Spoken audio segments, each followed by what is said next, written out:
Do you know the difference between brunch and lunch? Or how about dinner and supper? If you're scratching your head, don't worry.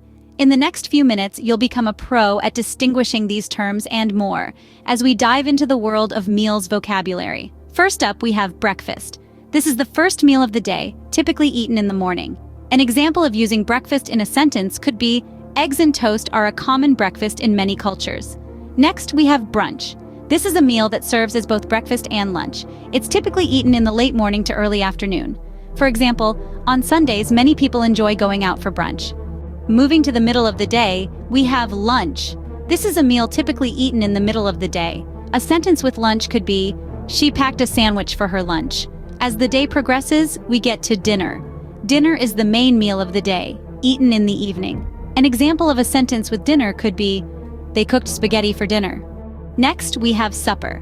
Now this can get a bit tricky as supper is often used interchangeably with dinner. However, traditionally supper is a lighter, more informal meal eaten in the evening.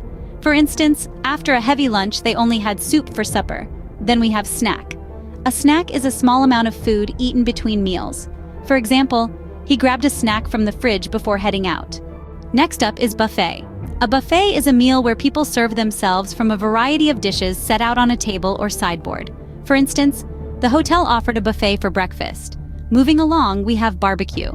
A barbecue is a meal or gathering at which meat, fish, or other food is cooked out of doors on a rack over an open fire or on a portable grill. An example could be, they invited their neighbors over for a barbecue. Next up is dine out. To dine out means to eat a meal at a restaurant. For example, they decided to dine out for their anniversary. Then we have potluck. A potluck is a meal or party to which each of the guests contributes a dish. An example of using potluck in a sentence could be, they organized a potluck at the park. Almost at the end, we have feast. A feast is a large meal, typically a celebratory one. For instance, the family prepared a feast for the holiday. Lastly, we have banquet. A banquet is an elaborate and formal evening meal for many people, often followed by speeches.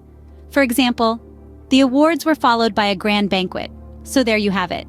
From breakfast to banquet, a wide range of vocabulary related to meals. To quickly recap, we covered breakfast, brunch, lunch, dinner, supper, snack, buffet, barbecue, dine out, potluck, feast, and banquet. The next time you're planning a meal or attending a food-related event, you'll know exactly what to call it. Until then, bon appétit!